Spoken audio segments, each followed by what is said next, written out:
Great. Great. So thank you so much for joining us today. We're so excited to talk to you about athletics and how to be a part of the team. This is a Study New York webinar, and so we've got several schools represented from Study New York. We're all institutions in New York State.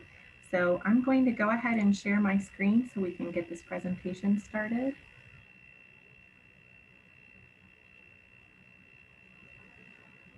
Just a minute.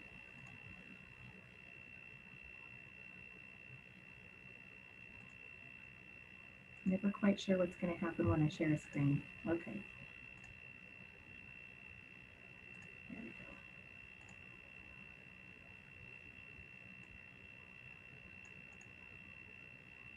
Let's get the presentation.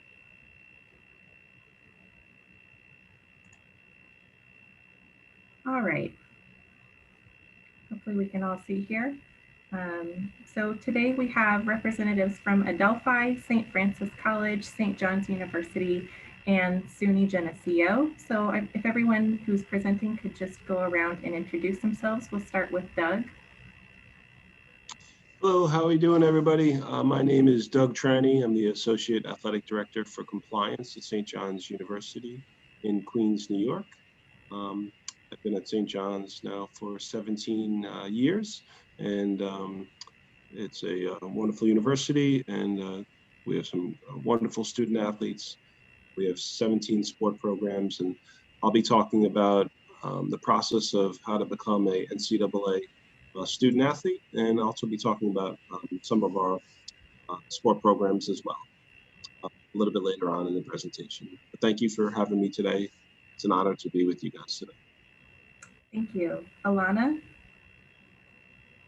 Hello, everyone. I am Alana Dawson. I am Assistant Director of International Admissions for Adelphi University. We are located in Garden City, Long Island, New York, not too far from the city. I have been working in international admissions for about 2 years, and I do work directly with our soccer coach. So thank you all for joining today, and I'm really excited for today's presentation. Thank you. Robert? Thank you, Jennifer. Hi, everyone. We're so glad that you've joined us today. My name is Robert Oliva, and I have the pleasure of serving as the Director of Recruitment and the Office of Admissions at St. Francis College, located in Brooklyn, New York.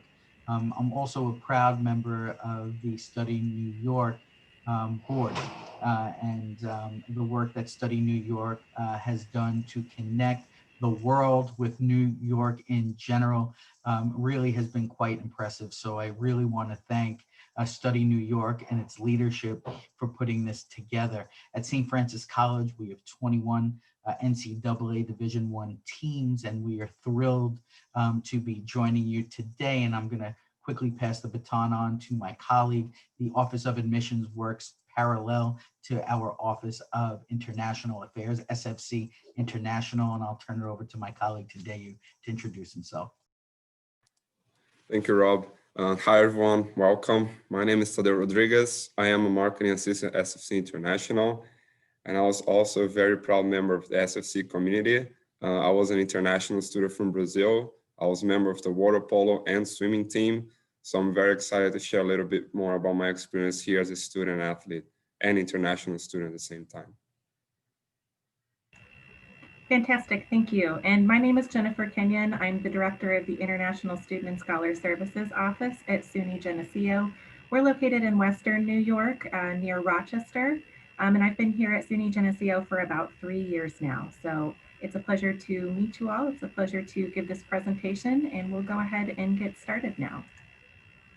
So the beginning of our presentation, we wanted to discuss with anyone who's interested in becoming a student athlete what that process is going to look like. And so in addition to reaching out to the athletic department, you also have to apply for admissions to most colleges. So that process is going to vary a little bit from institution to institution. So I wanted to start out with a little bit of advice on how to just get started with this whole process. So first of all, you're going to want to research institutions that offer your sport of interest. Maybe talk to your coach or your trainer and ask for recommendations. Maybe they know of some university or some college that they think would be a great fit for you, or that has a really strong team in your area. Another thing you can do is search online, or you could talk to a recruiter. There are, agents and recruiters out there that do help student athletes to match up with universities in the United States. So that might also be a good option. The first thing we would recommend doing once you have a list of institutions that you're interested in is to reach out to those institutions directly and find out what their process is. Do they want you to talk to the coach first? Do they want you to apply for admissions first? It really is going to probably depend on the institution. But we do definitely recommend that you always communicate with the athletic recruiter or coach in your area. Make sure you're a good fit. Make sure that you're interested and they're interested in you, and that this is something that you want to pursue. And typically either the coach is going to talk you through the process a bit, or they might go ahead and pass you over to admissions to get started with your application for admissions. So as an international student, just a general admission process that you'll be completing will vary again a bit by institution, but just in general, you're typically going to first start by checking out the admissions website. Most schools, I do think, have a specific section for international students that will give you some specific instructions, because typically international students may have a few additional documents that they have to submit.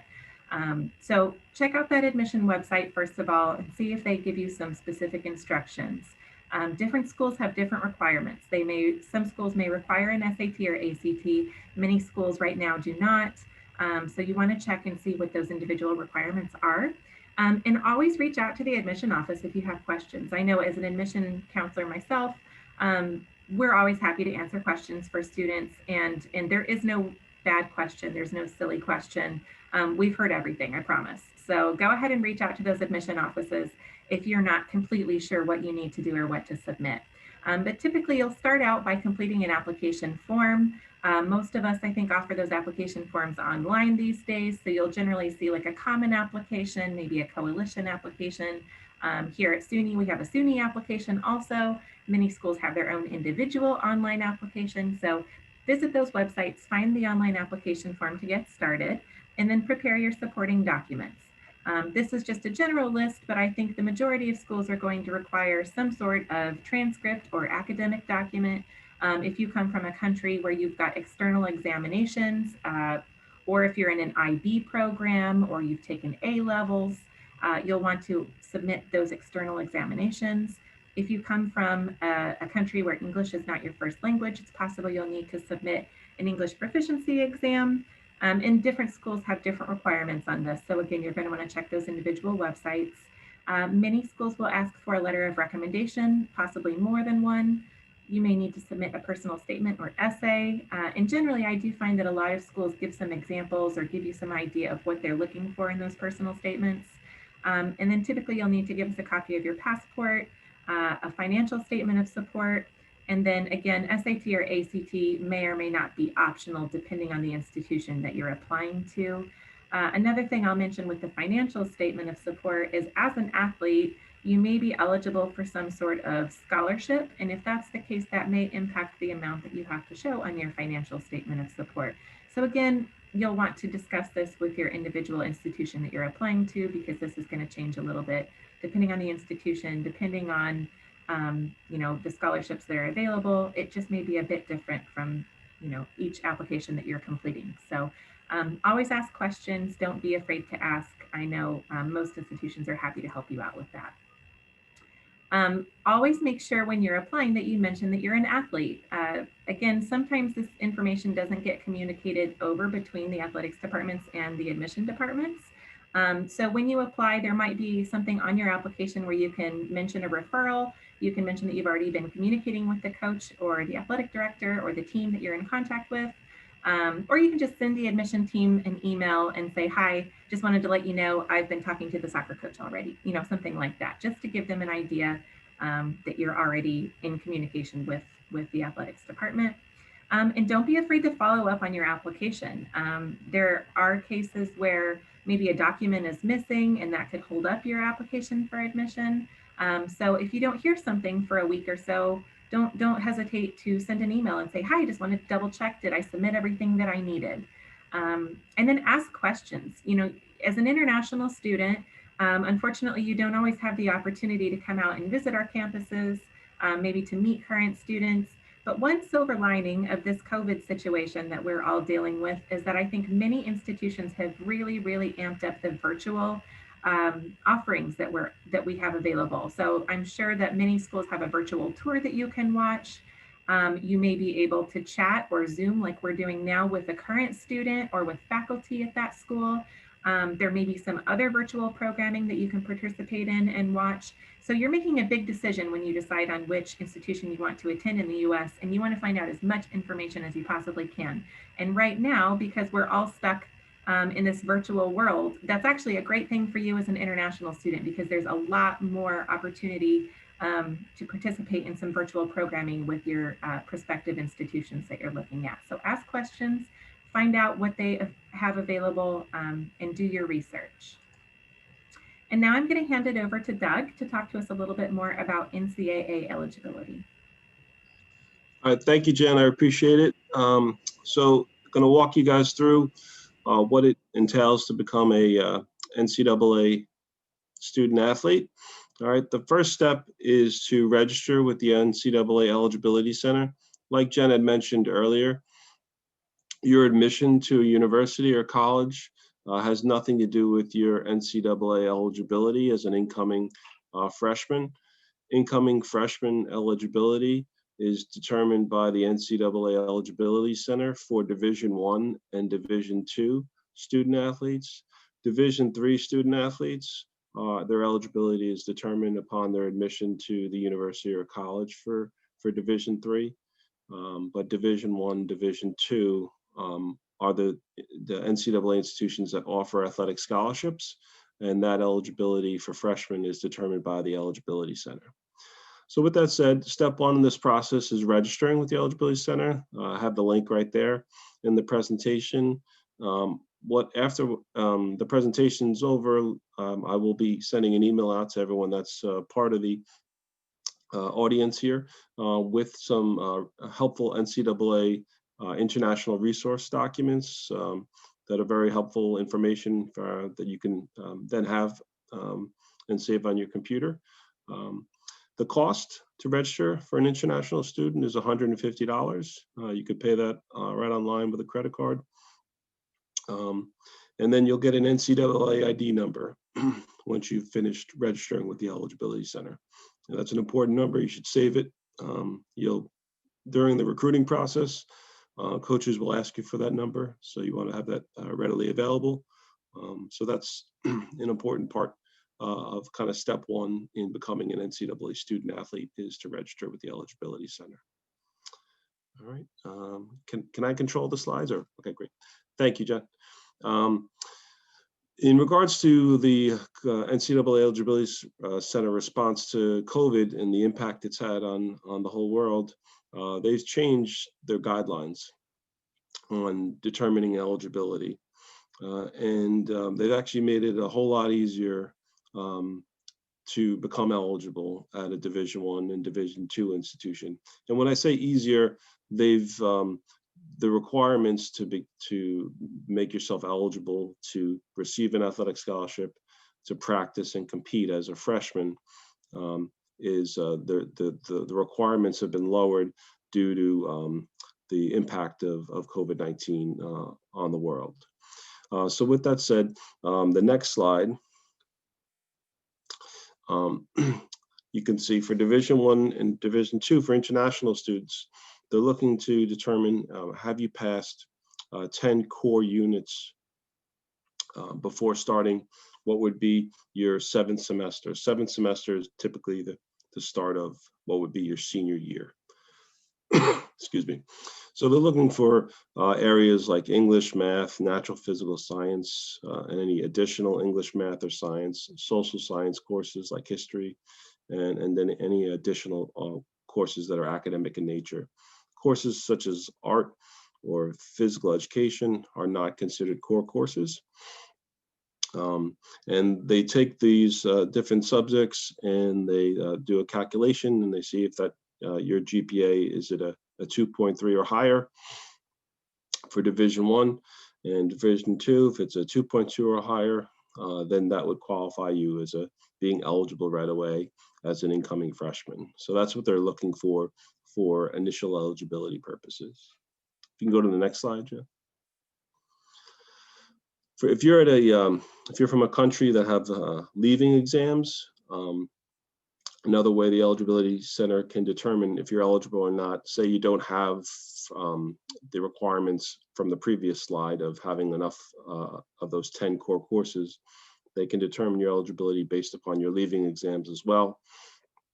They're looking to see that you've graduated, that you've earned your certificate, and they'll review your credentials from your certificate. The next slide. There's also something called an automatic waiver that the NCAA is using. In addition to looking at the core courses, there's this middle part here of the slide for Division 1 and Division 2. There's also another way in which you can become eligible, which is detailed here. It's just another way in which eligibility can be determined, kind of broaden the scope to help in the declaring eligibility process. Next slide. And that's broken down here on this slide as well. You'll see that in the middle column, there's an or. Like I said before, they're looking for 10, for Division 1, 10 core classes with a 2-3 or higher. But these are all different alternative ways to declare eligibility for someone that's entering school for 2020-21. Next slide. Another thing to keep in mind is in regards to athletic scholarships. So like I mentioned before, Division 1 and Division 2, there are what are called head count sports and equivalency sports. So head count sport is certain sports that offer a full scholarship, which would include tuition, fees, books, room and board, and at some institutions also what's called cost of attendance. These are typically for Division 1, Division 2. This is in the areas of men's and women's basketball, football, also women's tennis. These are some examples of some head count sports. Equivalency sports are sports that have a certain dollar amount that they can spread amongst a large population of student athletes. So head count sports, they typically are given a number and they can give 13 scholarships out to 13 student athletes. Equivalency sports, they're given a limit to their scholarship. In baseball, it's 11.7. So 11.7 times whatever a full scholarship is at that school. Say that comes out to be $500,000. Then that coach can spend $500,000 of athletic scholarship money amongst 30 baseball athletes. So it's done differently depending on what sport you play. And that's a question you can ask any coach if you're interested in Division 1 and Division 2. Is your sport a head count sport or equivalency sport? They'll be happy to share that information with you. Also, important to this process is marketing yourself to college coaches. And there are a lot of international recruiting services specific to various sports. So become knowledgeable about those recruiting services, talk to former student athletes, good resources looking to identify people that have gone through that recruiting service that are at other colleges, and try to see if you can get that information and reach out to them to see how that experience was with the recruiting service. Or if you're aware of, former student athletes that have now maybe come back to your home country, what their experience was like as being a student athlete and being a foreign student athlete.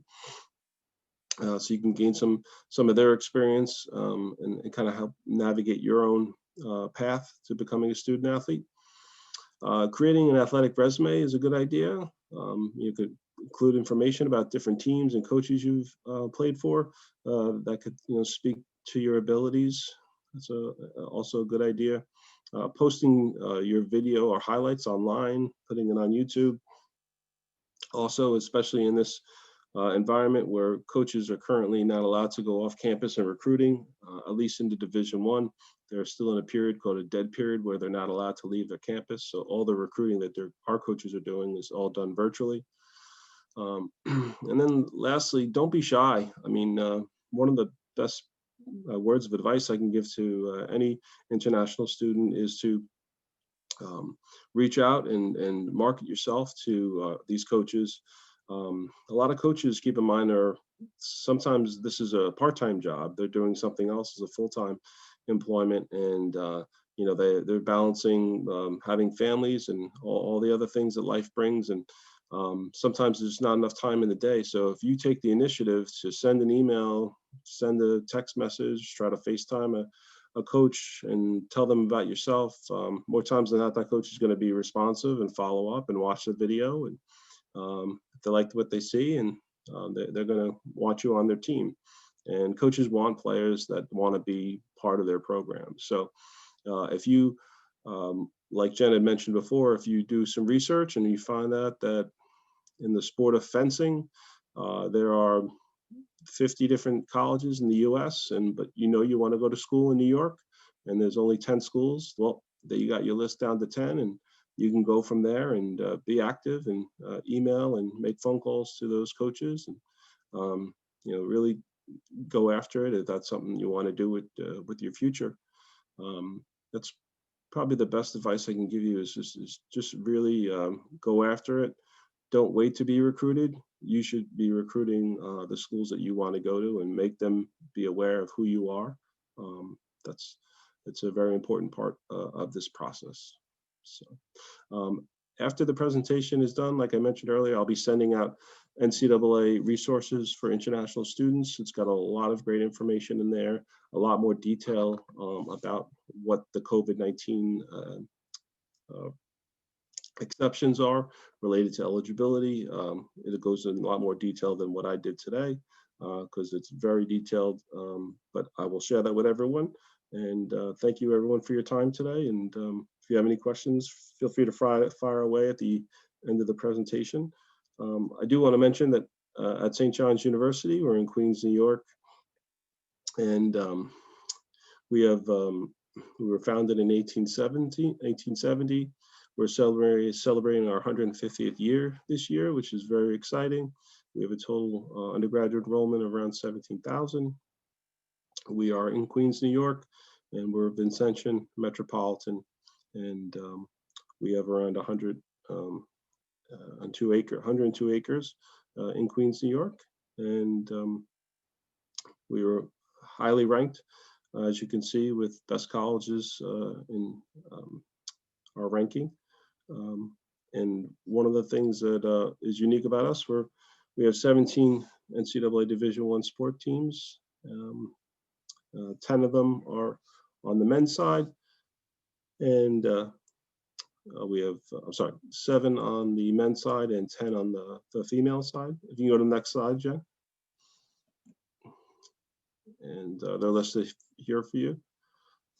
And we have around 300 student athletes, of which 70 of them are international student athletes. So we have student athletes from all over the world, especially in sports like fencing, some in lacrosse, men's and women's soccer, men's and women's tennis, women's golf, men's golf as well, women's volleyball, women's track. So we have a large population of international student athletes, and they are a very important part of our success story and what we're all about. And you know, I'm very proud and blessed to be part of that.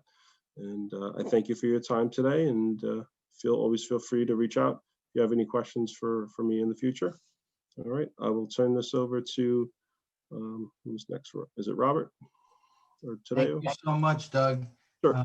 Thank you, and thank Jennifer for your sections of this lecture. I'm excited to be here joining you all, representing St. Francis College. So You know, St. John celebrates 150 years. We were 11 years earlier. So this year we celebrate our 161st anniversary. But what's an interesting fact is St. Francis College and St. John's University were actually founded in the same neighborhood in Brooklyn. Before St. John's University went to Queens, they were located in downtown Brooklyn, and there was a really huge rivalry between the two Brooklyn schools until St. John's moved, and you know, they have really gone on to really grow and build and expand. St. Francis, we stayed small. And, you know, what's interesting is that we are still both NCAA Division I schools, and every couple of years our men's basketball teams compete, and there's still that rivalry that exists between those Brooklyn schools. But so nice to see so many colleagues on the call, and so nice to see our participants actively engaged. I'm so thankful to be part of the St. Francis College community. I'm a graduate of the college, and am very passionate about why we do what we do at St. Francis College. And I'm going to just say a couple words about the college, then hand it off to someone who experienced what St. Francis is about. But what is very unique, and why I'm glad he is part of this presentation today, is that he was an international student athlete who played water polo at St. Francis College. So I'll introduce him shortly, but just a little bit about St. Francis. We were founded 161 years ago in 1859 by the Franciscan brothers. And one of the best things about being a Franciscan institution, and very true to our Franciscan Catholic roots, is that we are an all-inclusive institution, and we welcome students from around the world. We have approximately 250 international students on campus. We grew this last year. I know it says 225 international students, but we represent 60 countries. We're located in Brooklyn, New York. I like to think Brooklyn, New York is hot, it's hip, it's happening. I think it's the center of the universe, but my colleagues around the state would probably disagree with that. But right down when you see that photo below, that's a New York City skyline. New York City is our campus, and Brooklyn is our backyard. Predominantly undergraduate institution, 2,500 undergraduate students, a little under 100 graduate students. Our student faculty ratio 16:1. There's over 70 academic programs that we have on our campus. And as I said, we play in the Northeast Conference, 21 NCAA Division I athletic teams. And I really like to share with everyone why we do what we do. If you have time later on, I'd love for you to Google this influencer. He's my famous influencer. His name is Simon Sinek. Not Simon Says, but Simon Sinek. He wrote a book called Start With Why. And he makes a statement that people don't buy what people do, people buy why they do it. And members of Simon's team helped St. Francis College find our why. And it goes like this. St. Francis College provides a learning environment where everyone belongs, so that everyone in our community has the opportunity to dream, serve, and achieve. And there is a member of our community who has dreamed, served, and achieved in a very real way, coming to St. Francis College from Brazil, coming to participate in NCAA Division I athletics, water polo, a nationally ranked water polo team. The gentleman I'm going to introduce next has left his mark not only on the athletic front, but also in the classroom. He interned in our marketing office while a student, and we were able to retain him. And instead of going back home immediately, I know one day he wants to go back to Brazil, but back to Rio de Janeiro, where I traveled and recruited, met his whole family. They came to an Ed USA fair in Rio. I got to meet his whole family. They represented St. Francis College probably better than I did. But Tadeu Rodriguez is someone who embodies everything that's great about St. Francis College, and you will get a real life perspective of what that student athlete process is from a former international student athlete hailing from Rio de Janeiro in Brazil. And that's my friend and my colleague, our marketing assistant in the office of SFC International. Tadeu, the floor is yours. Wow, thank you guys. Thank you, Rob. You set the bar really high. I'm very nervous now about my presentation, but if you can skip to the next slide, please, Jennifer. Thank you. So this is one of the sports we have here. So before I talk a little bit about myself, I'm going to talk about the sports we have. We have, again, as Rob said, 21 Ncaa Division I sports. They involve men's and women's basketball, men's and women's volleyball, men's and women's soccer, track and field, cross country, golf, men's and women's water polo, the men's and women's swimming. So the list just goes beyond, and most of the teams we have, they compete on campus, which is great. You can take a break from class, and watch your colleagues. If you're not playing, you can watch your colleagues play, which is just amazing. And then if you see our soccer picture, they play right here. So I'm in campus now. They play a few minutes walk from our campus at the Brooklyn Piers. So you can have the view of the entire Manhattan skyline. It's just great. I remember the stories that people would tell, the soccer players, that every competing team that comes play on this field, before they start warming up, they take pictures of the field in the background, because it's the Manhattan skyline. It's just beautiful. And they all put in their Instagram and Facebook. So it's really exciting. And again, we're a small school. So that means everybody knows each other. So, you're not only going to get to know people on your team, but you got to get to know all your student athletes and all your just normal students. And then can you please click the next slide? So that should be the video, Jen. I don't know if you want me to share, if you can share that. So before I talk about myself, I feel like this video speaks a little bit by itself. So you want me to share it?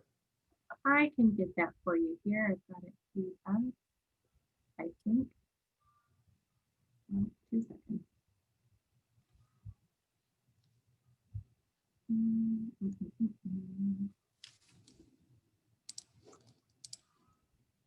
Whoops. Here we go.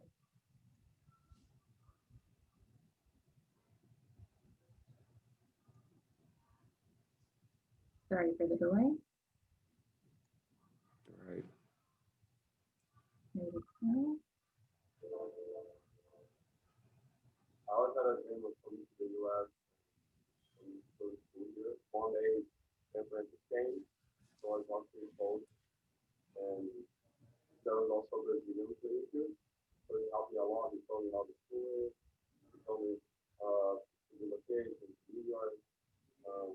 It's really nice here. So he made all the starting of the school. So I got very good, got some scholarship, and so we committed to now. San Francisco is very good school because we have a lot of international students. In my school, personally, we have people from all around the world. I'm from Brazil, and I have a teammate that is from Serbia. I live with a guy that is from Hungary, and Serbia, and I think it's on our school, we did it like that because it's a small school, so we have like a family relationship. We all know each other, don't care about each other. They all want to be here. I don't think I'll find anywhere else. I believe that there are only good points about being here. And if you have the opportunity, don't even think about it.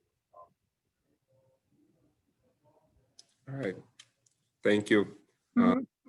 You guys can find the video online if you want to rewatch it. So again, I came here from Brazil, from Rio, and then, as Douglas said, I had an agency helping me, with all the recruiting process about being a student athlete, Ncaa eligibility, all of that, because it can be very confusing if you're an outsider. So I had this company helping me. You can hit the next slide. I think it's just a picture. Yeah, that's just a picture of me playing.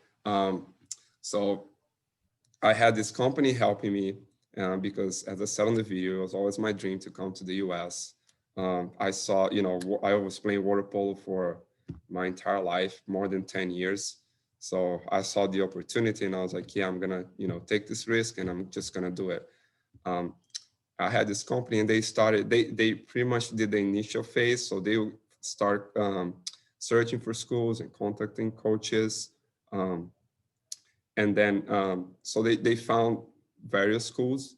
And I was about to give up at the end because I didn't get that many scholarships.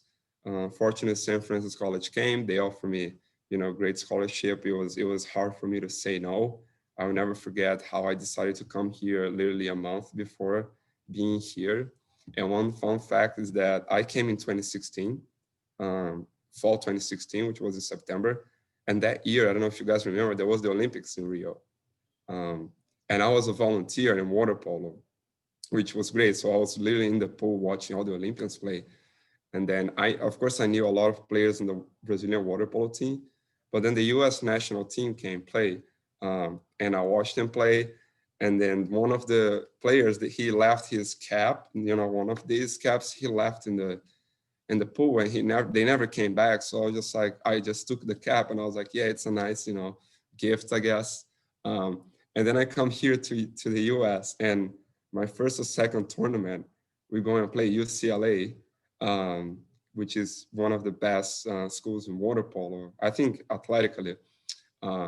And then guess who I play? I play the guy I have a cap from the Olympics, and I was just like, wow, is this really happening? I watched these guys playing, and now I'm playing against them.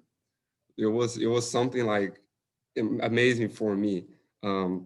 So for the water polo, we are located on Northeast Conference, but water polo is a little bit different because not every school in the East have water polo. So our conference is different. It's called Northeast Conference. We play the CWPA, which is the water polo conference. And then our conference is actually us, Harvard, Princeton, Brown, MIT, and Iona. So I got to play, Ivy League schools. I got to go to Ivy League schools, and I just see that structure. I see their pool.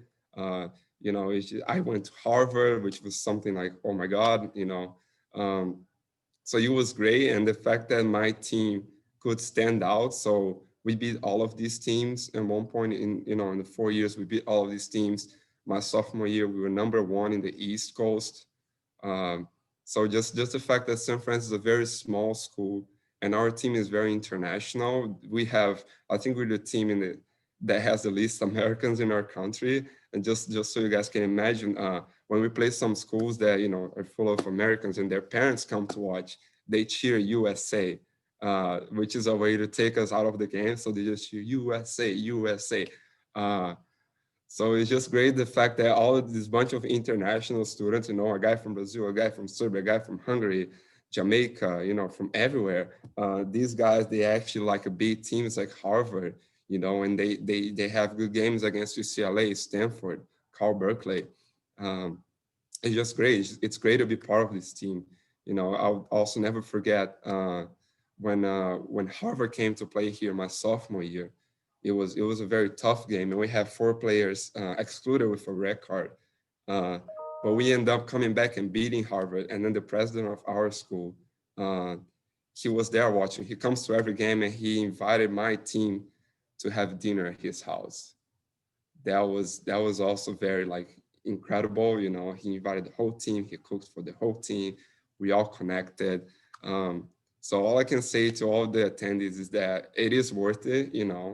It's not an easy process just to get the Ncaa eligibility and connecting to coaches and creating your video. It can be very time consuming, and it's easy to give up. But it really pays off. I just graduated now in May. I played my last game in November. And I also was I forgot to mention, after 2 years I was invited to join the swimming team. So for 2 years I was a member of the water polo and swimming team. So I was in season the whole year long. I had water polo from September to November, and then from December to February I had swimming, which was also great because I got to go to new places. I met more people, made more connections. I was in shape all year long, so I improved my swimming, improved all my game. So anyways, it is worth it because I just graduated, and I need to confess that I miss it. If there's one very small positive thing about COVID, is that I don't see sports going on at school. And I know that if I went to watch water polo and swimming, I'll literally cry. I'll be like, oh my God, I miss this so much. But it is what it is. It was great for years. I'll just never regret coming here. And I recommend everybody to give it a shot. You know, whatever sport you play, just find a school that has it and just go for it because it pays off. And yeah, this is just the context for our school. If you guys want to check us out, you know, our normal website, our athletics website, our social medias. And I put, you know, Rob's information, my information, Bora Dimitrov, which is the manager of my department. So feel free to reach out to us with questions. And, you know, I hope to see some of you here at San Francisco College very soon. Thank you.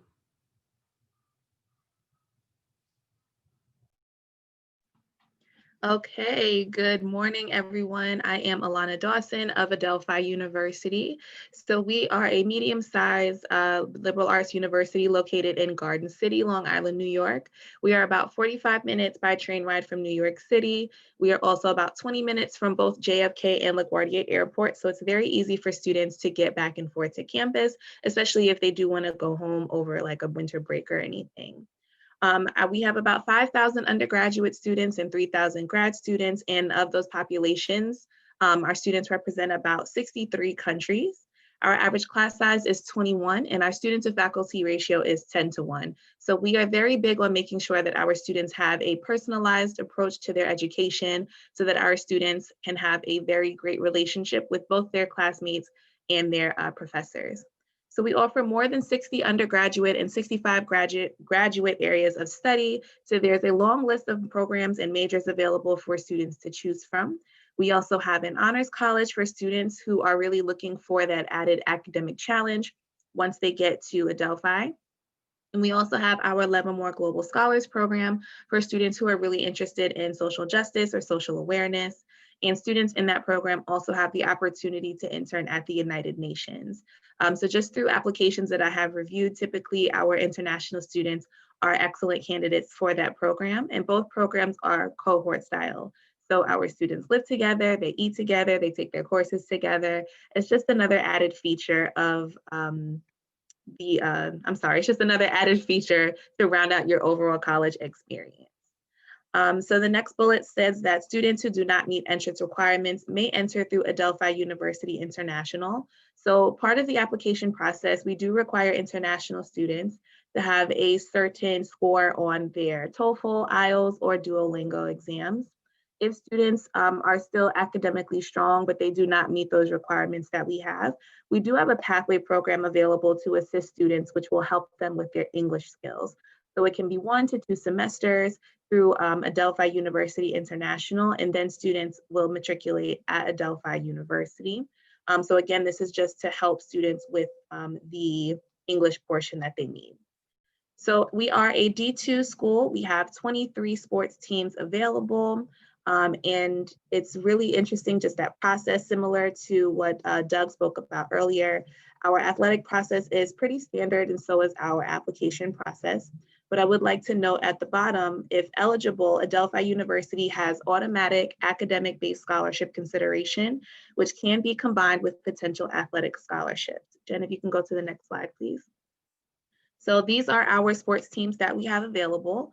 So typically students will reach out to their coaches, the respective coach of the team that they are interested in, and then they will work with us in admissions to see what merit-based scholarships students are eligible for. So we will review these students early on to see what they are eligible for, and if possible, they can receive both an academic scholarship and an athletic scholarship. So that's quite a bit of money, and that is money that you don't have to pay back. It's less money that you would have to show if you need a visa, et cetera, et cetera. So these again are the sports teams that we have available. Several women's teams and men's teams available. What else? We do have some, if you can go to the next slide. We do have virtual events. For example, we have our fall open house next week. We also have daily information sessions, which go over an overview of the university, followed by a live guided virtual tour. And if anyone is interested, we may have some events dedicated specifically to international students who are interested in athletics. So if there are, enough students interested, we can absolutely go forward with that via phone or via email at internationaladmissions@adelphi.edu. And also feel free to follow us on social media. We are very active on Twitter, Instagram, and Snapchat. I am the international counselor or one of the international counselors. So again, my name is Alana, and if you have any questions, feel free to contact me directly as well. Great, thank you so much, everyone. Thank you, Doug, Rob, Tadeo, Alana. I appreciate those are great presentations. Just to round us out, I have a few slides quickly about SUNY Geneseo, my institution, and our athletics. SUNY Geneseo, I just realized we're the only upstate school on this call. So we're located in the western part of New York. We were founded in 1871, so around the same time as my colleagues here. And we are an elite public liberal arts college. We're part of the State University of New York system, SUNY, which is the largest university system in the United States. Our location in the historic village of Geneseo is about a half an hour from Rochester, New York, 1.5 hours from Niagara Falls and Buffalo, and also quite close to Toronto, Canada. We're about 3 hours from Toronto. And of course, everyone wants to know how far are you from New York City? We're about 5.5 hours by car or an hour by plane. Geneseo was ranked number 3 in top public schools and number 13 overall in the regional north, the U.S. News and World Report this year. We have about 50 undergraduate programs and 2 master's degrees, so we are very primarily an undergraduate school. Some of our top majors are biology, psychology, international relations, business. We're an AACSB accredited business program, and we also have bachelor's and master's of accounting. We're a medium-sized institution with about 5,447 undergrad students from 23 different countries around the world. We are going test optional this year, but in 2018-19, our incoming class had an average SAT of 1230.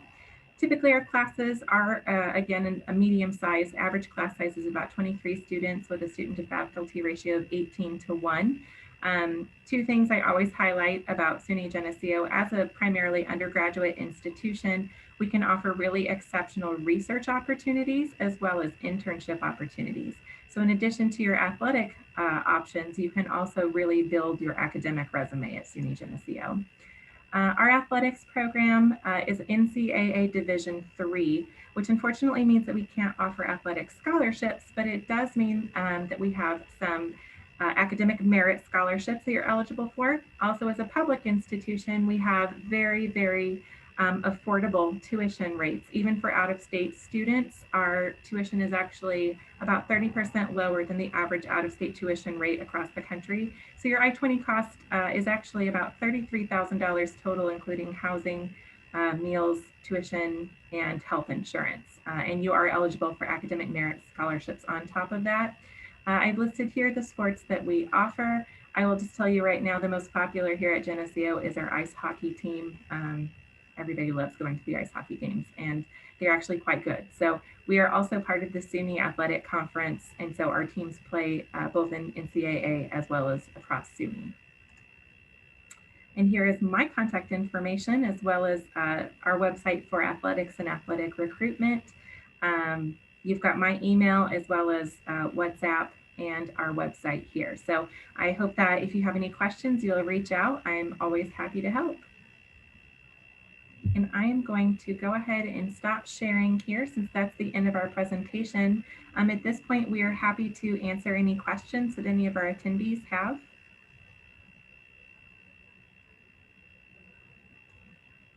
Let's see, I'll scroll through the chat here.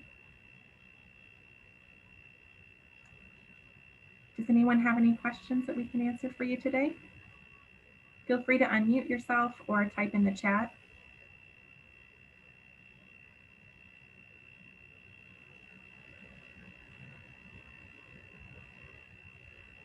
Don't be shy. And if any of my colleagues would like to jump in and add anything else at this point, we have about 10 minutes left. There was one question in the Q&A. Andres asked, how can I receive a scholarship when I'm living out of the US? That really depends on the institution, because each of us has a different scholarship process. For Delphi, as I mentioned, we do have automatic scholarship consideration. So as soon as students are accepted, we are already reviewing you for an academic or merit-based scholarship. And most times we are even sending that scholarship information along with the acceptance packet. But as far as the athletic portion of the scholarship, that will be determined by the coaches, and students will be in contact with the coach regarding that amount of scholarship. Thank you, Alana. St. Francis operates very similarly. At a point of acceptance, students are offered their merit or academic scholarship. And then every single international student who applies to St. Francis College receives an SFC International Scholarship.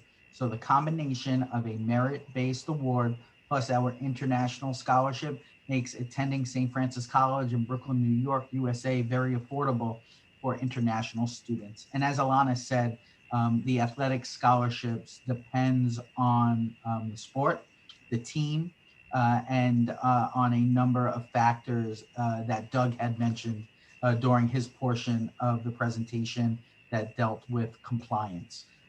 And that really goes to show that you really need to develop relationships with the coaches. In addition to the work that you're doing with us on the admission side of the house, developing relationships with coaches is critically important so you can know the lay of the land. And also keep this in mind. There are different levels of NCAA competition in New York and in the country in general. So each are going to have different opportunities and are different levels of play as well. So one of the things, ensuring that you contact the coach, you send them film, and that you constantly contact them. So you're on their radar. Part of being an international student athlete is building your own brand and being recognized by the coaches if your passion is to play sports at the college level in the US. So those are some tidbits that I think could be helpful. Great. We've got just a few minutes left. If there's any other questions, we'll be happy to answer those.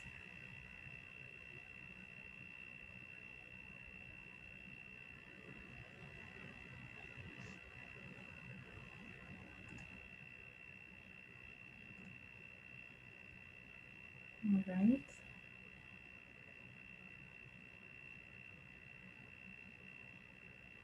Well, it looks like we had really great presentations. We've answered all of the questions already. Would anybody like to close us out with any additional comments? Yeah, Steve here. I just want to say thanks to our presenters today who came in and for our attendees as well for joining us. As part of the fall webinar series for Study New York, we have a couple of more events coming up over the next few weeks. So please feel free to drop by our website and check out the subsequent events that we're going to be offering for the next couple of weeks. Thanks everybody for joining us today. This presentation will be recorded, has been recorded and will be made available online. And our panelists and presenters will be reaching out to everybody who joined us today to follow up and provide some more information about their individual institutions. So we look forward to hearing from you and have you join us at our future events. And I just want to say thanks once again to everybody and enjoy the rest of your day. Thank you. Thank you, Steve. Thank you. Thank Thanks for you. joining, everyone. Thanks, everybody. Take care. Bye.